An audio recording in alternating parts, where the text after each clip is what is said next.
Salam alaikum, vous qui nous regardez, dites s'il vous plaît avec nous, bonjour la vie, bonjour l'espoir, bonjour l'amour.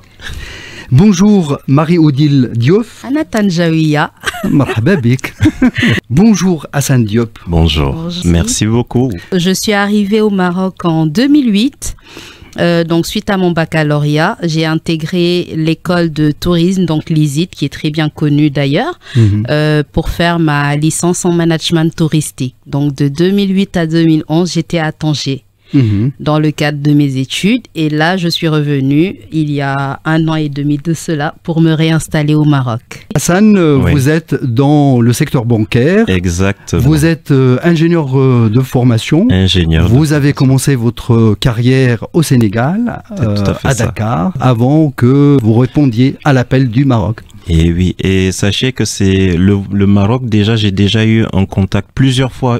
J'ai eu le contact avec le Maroc par de ça des voyages de mission Casa, Rabat, mais voilà, depuis 1 an et demi, on est implanté. Cette passion du voyage qu'on retrouve chez vous, dans vos photos, dans vos partages, une longue histoire d'amour. Le voyage entre Odile et moi, c'est une longue histoire. Déjà, de part et d'autre, on voyageait tout seul, avant même de se connaître, et un ami en commun nous a rapprochés, et ainsi de suite, de fil en aiguille, l'amour est né et nous sommes mariés. On voit les belles images de votre mariage, si saisissantes, si émouvantes, si réjouissantes.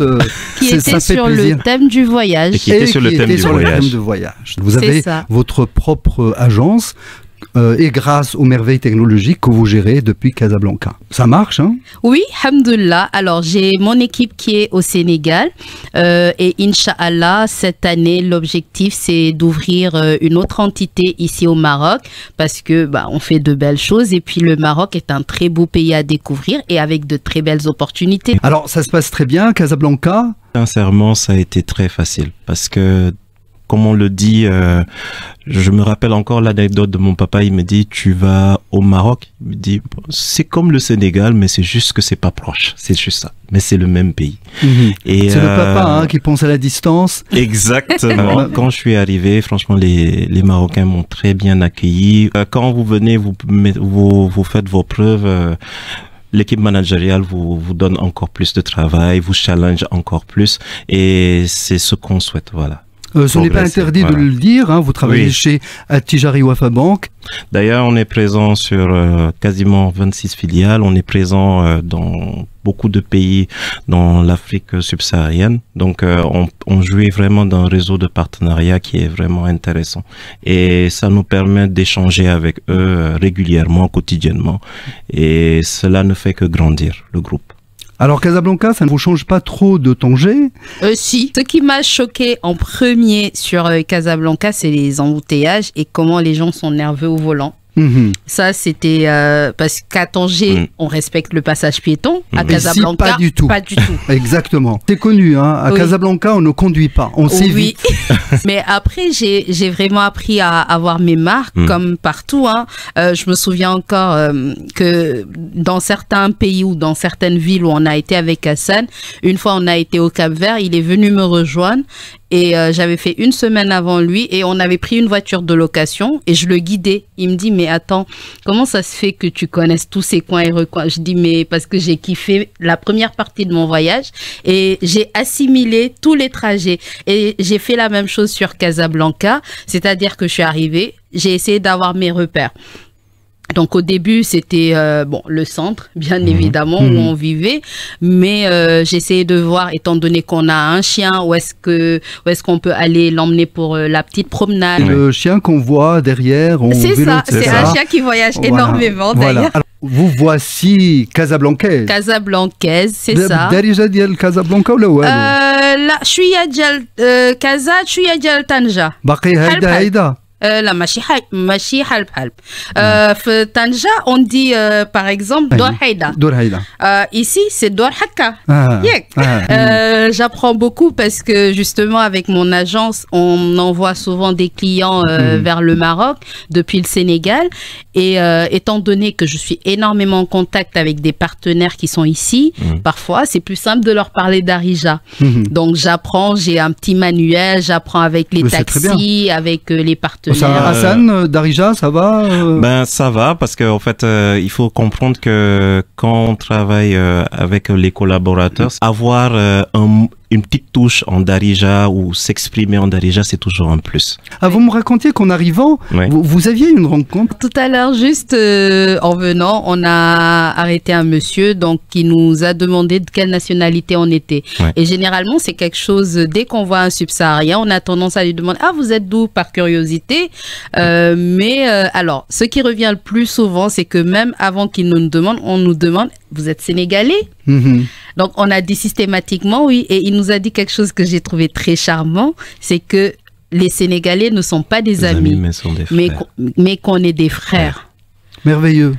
Et c'est la réalité. C'est cette fraternité qu'au promeut African Dream. Absolument. Fraternité, mais aussi le rêve.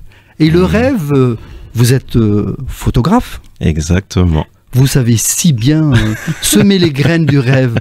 Les nuages d'étoiles qu'on voit dans vos photos, en particulier au Sénégal, c'est pas de l'intelligence artificielle. Pas du tout, je vous rassure, c'est de vraies photos, juste avec un objectif et une caméra. Magnifique. Et avec beaucoup de patience, surtout. Vous nous faites découvrir des œuvres vraiment merveilleuses. La plupart du temps, on regarde... Sur les photos, on regarde toujours, les gens regardent le quotidien, comment les choses se passent, la voiture, la mode, mais il se passe énormément de choses dans le ciel. Et c'est ça l'astrophotographie. Mais vous gardez les pieds sur terre. Bien sûr, voilà. C'est essentiel. C'est planté. Votre succursale est décidée. Oui, elle est bel et bien décidée parce qu'il y a la CAN qui se prépare et donc on va viser le public sénégalais, mais pas que, parce que là c'est toute l'Afrique qui vient au Maroc. Donc il faudrait capter un peu notre clientèle de la sous-région africaine, donc à savoir les Ivoiriens, l'Afrique du Sud, un peu de tout, parce qu'on a une clientèle qui nous vient d'un peu partout, mais c'est bien justement de formaliser un peu tout ça. Et donc ce déplacement à Tanché nous permettra avant tout de rencontrer les transporteurs, les partenaires d'hébergement, mais pas que. On va organiser aussi des événements autour de la CAN. Parmi les événements que vous organisez, certains sont spectaculaires, avec de l'escalade, etc. On aime bien l'aventure. Voilà. On montre en même temps des images pour que les téléspectateurs voient de quoi on parle. C'est ce que vous allez reproduire comme offre au Maroc? Alors, nous, on avait un credo quand on était au Sénégal, c'est qu'on essayait toujours de déceler des pépites. C'est-à-dire que quand on va arriver, par exemple, je vais donner le cas de Ouarzazate, ici au Maroc, on a fait un voyage qui nous avait assez marqué et à la fin de la journée, on s'est assis avec Hassan, on s'est dit, mais waouh, est-ce que tu te rends compte de toutes ces émotions qu'on a vécues lors de cette journée et comment on peut le retranscrire. Qu'est-ce qui s'est passé à Ouarzazate? On a fait le circuit habituel que tout le monde fait et en rentrant, notre chauffeur, je pense qu'il a décelé qu'on voulait voir autre chose parce qu'on n'était pas dans le wow. C'est ce que tout le monde voit.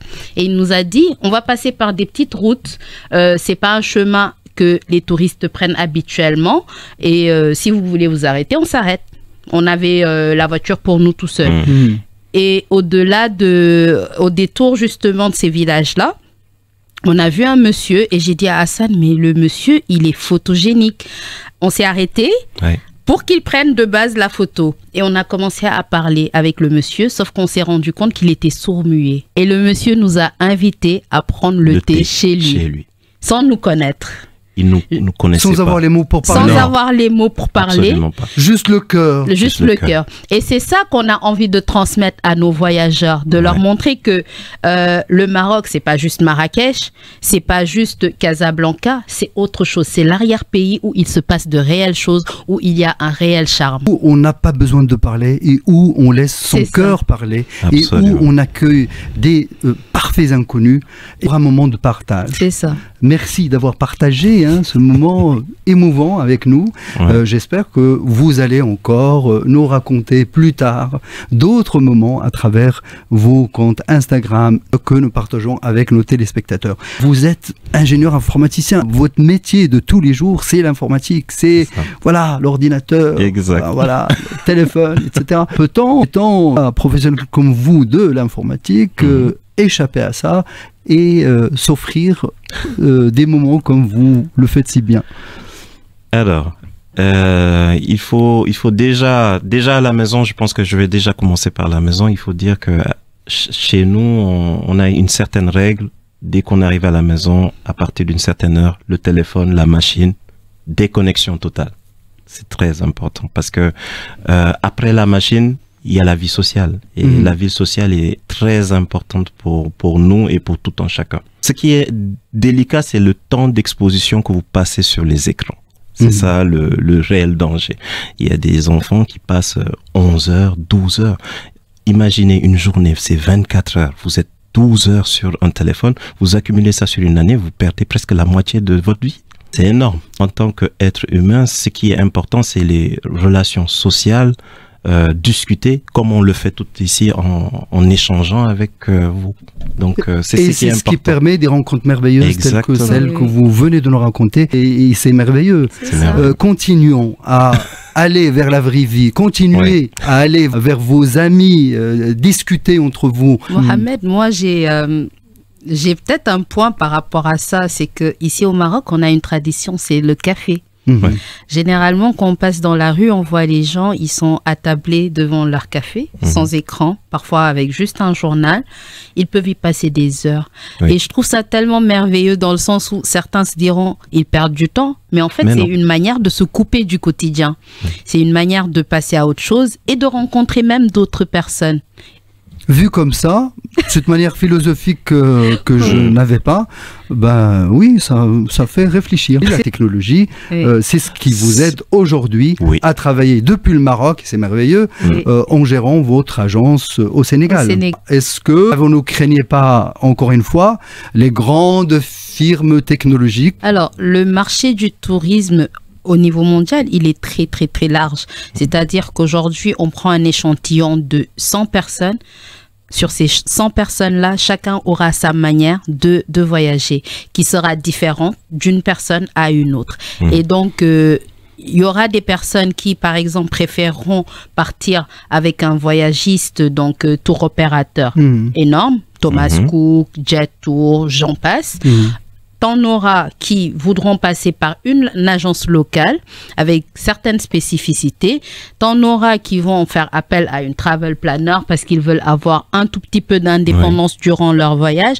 Et donc, dans ce lot-là, il y aura une certaine cible qui sera notre cible de clientèle. Et donc, je pense qu'aujourd'hui, le marché du tourisme permet à tout un chacun, suivant son modèle économique, de survivre. Les niches existeront toujours. C'est comme ça que vous faites voyager des Burkinabés, des Ivoiriens, des Sénégalais, etc. Et même des Marocains. Mais bien sûr, les Marocains commencent aussi à vouloir découvrir l'Afrique subsaharienne. Comment ça se passe? Alors là, les tendances qu'on a remarquées, en tout cas ces 2 dernières années, c'est que de plus en plus, les Marocains vont dans certains pays, notamment la Côte d'Ivoire, le Cap-Vert et le Sénégal, donc dans l'Afrique de l'Ouest. Après, il y a d'autres pays en Afrique, notamment la Tanzanie, qui sont très sollicités par les Marocains. Mais c'est vrai que généralement, on a plus de personnes dans le sens inverse, beaucoup plus de subsahariens qui viennent visiter le Maroc. Mais Inch'Allah, on va y travailler et ça fait partie de nos projets parce l'année dernière, on s'était penché un peu sur le sujet pour organiser des journées ouvertes pour permettre à certains de découvrir la culture sénégalaise, de découvrir également les autres destinations parce qu'on ne fait pas que le Sénégal, on propose le Cap-Vert, on propose même la Mauritanie. Et donc, ça permettra à ce tourisme interafrique de beaucoup plus fonctionner dans les années à venir, Inch'Allah. Oui, il y a du positif et beaucoup de positif, mais quelques freins peut-être à lever? Le coût des billets d'avion, notamment, donc avec énormément de taxes sur les frais aéroportuaires, mais c'est plus du côté, je dirais, de certains de nos pays. Mais je pense que nos gouvernements y travaillent et c'est l'un des principaux freins. Aujourd'hui, je prends le cas du Maroc. Depuis l'Europe, on peut trouver des billets à 40 €. Pour venir au Maroc, c'est ridicule, mais c'est vrai. Alors qu'on ne peut pas trouver un billet à 40 € pour aller au Sénégal. Non, voilà. La moyenne des billets qu'on va trouver, ça va tourner autour de 400-500 €. Ouais. L'envie est là, le marché est là, et il faudrait qu'il y ait des incitations. Oui. C'est ce qui manque le plus. C'est ce qui manque et peut-être un peu de communication de la part de nos destinations également. Mais je pense que ça, avec les réseaux sociaux ces dernières années, ça a beaucoup contribué à l'essor de certaines destinations. Je prends le cas, par exemple, de la Côte d'Ivoire où les gens l'ont redécouvert en quelque sorte avec la CAN qui s'est passée chez eux. Le Sénégal, ça fait des années que c'est très présent. Les gens le connaissent à travers les réseaux sociaux, mais pas que. Donc voilà, je pense que les réseaux sociaux contribuent quelque part au développement de certaines destinations Mais touristiques. quand on voit les photos de Hassan, là où il va, bah, on est émerveillé, on a envie de découvrir. Alors, vous-même, quelles sont les destinations qui vous ont le plus marqué? Au Sénégal ou au Maroc? Sénégal et Maroc. Alors, au Sénégal, je dirais ma ville de cœur, Saint-Louis, et le Sénégal oriental.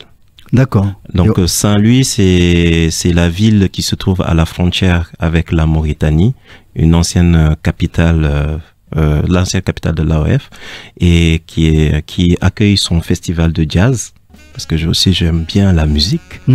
Et ces rues qui sont coloniales, les belles maisons, les couleurs, le pont Faidherbe, c'est magnifique. Il fait bon vivre à Saint-Louis, surtout sur le côté de l'île. Et au Maroc? Alors, au Maroc, je dirais Chefchaouen. Chaouen, ce qui m'a beaucoup plus plu, c'est déjà comment Chaouen est presque à flanc de montagne, les rues qui sont entrelacées, c'est magnifique, c'est très beau. Vous avez bien écouté son récit, comme ça, spontanément, il est saisissant.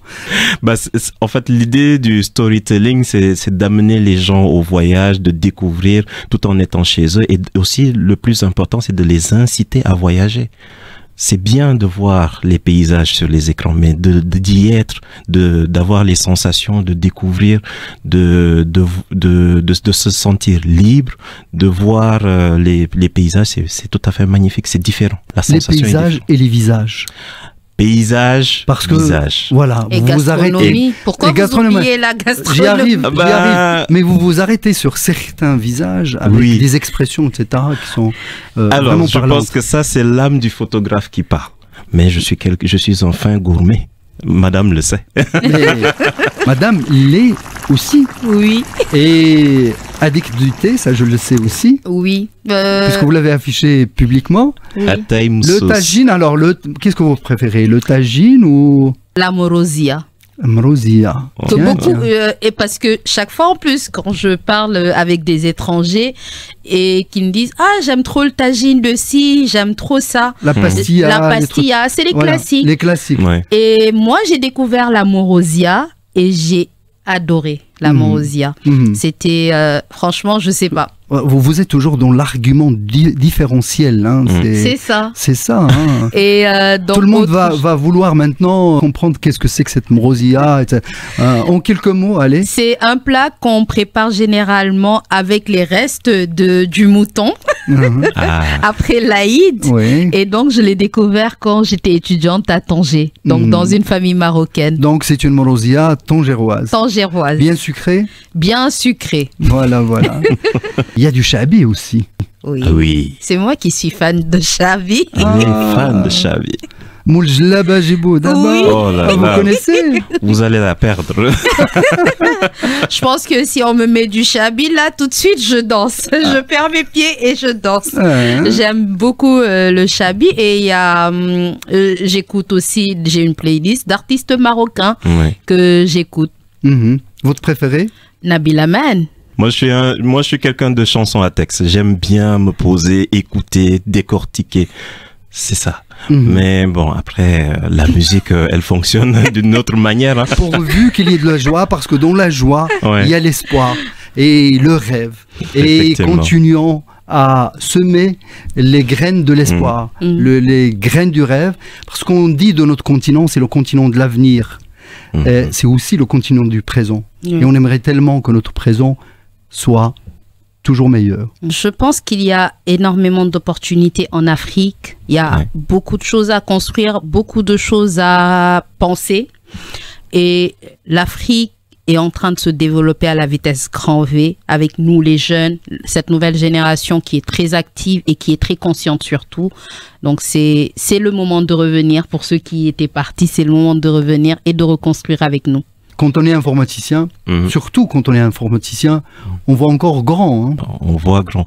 Alors le Maroc est déjà très bien placé sur l'échiquier international pour tout ce qui est technologie, nouvelles technologies.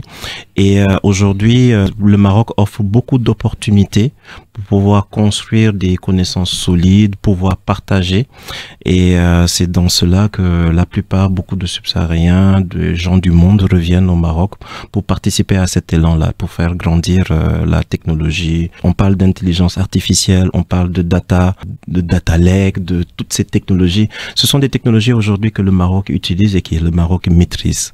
Merci pour ce moment merveilleux. Merci beaucoup pour l'invitation. Bonne chance. Merci. Merci beaucoup. Vive le rêve.